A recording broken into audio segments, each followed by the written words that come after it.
नमस्कार दोस्तों। आज हम आपके लिए लेकर आए हैं हरियाली अमावस्या की कहानी। एक समय की बात है, किसी नगर में एक राजा रहता था। उसका एक बेटा और बहू थे। एक बार छोटी रानी ने राजा की कक्षा में रखी हुई मिठाई चुपके से खा ली और राजा के पूछने पर चूहे का झूठा नाम लगा दिया। चूहा ये सब बातें सुन रहा था। चूहे को बहुत गुस्सा आया और उसने रानी से बदला लेने के लिए सोचा।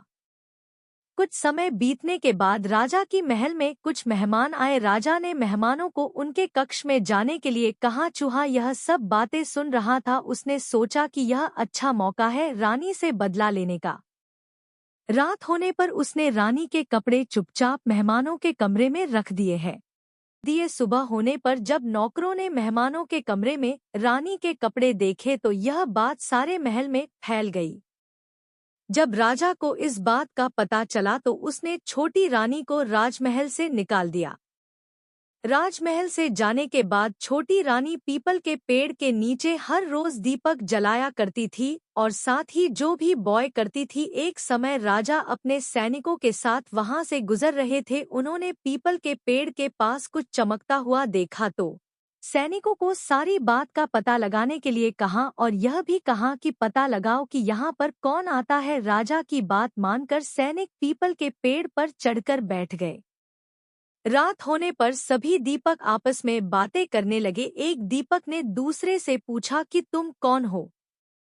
तो दूसरे दीपक ने कहा, मैं राजमहल का दीपक हूँ। आज हरियाली अमावस्या है और छोटी रानी हर बार अमावस्या पर यहाँ दीपक जलाने आती है, किंतु इस बार राजा ने उन्हें महल से निकाल दिया है, इसलिए वह दिया जलाने नहीं आ सकी। तो दूसरे दीपक ने पूछा, राजा ने छोटी रानी को महल से क्यों निकाला है?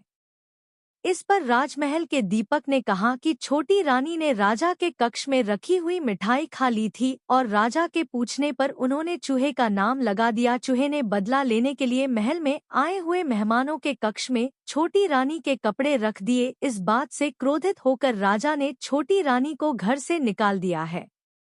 यह सब बातें सैनिकों ने सुन ली और सुबह होने पर राजा को सारी बातें बताइए। सच्चाई जानने पर राजा ने रानी को वापस महल में बुला लिया। वापस आने पर रानी फिर से नियमितता के साथ पीपल के पेड़ के आगे दीपक जलाने लगी। इस प्रकार हरियाली अमावस्या के दिन जो व्यक्ति पीपल के पेड़ के नीचे दीपक जलाते हैं, भगवान उनकी सभी प्रकार के कष्टों को दूर करते हैं तथा उनकी समस्त इच्छाओं को पूरा करते हैं। यदि आपको यह कहानी अच्छी लगी है तो हमारे चैनल को सब्सक्राइब जरूर करें ताकि हम आपके लिए ऐसी ही नहीं है कहानी लेकर आते रहे।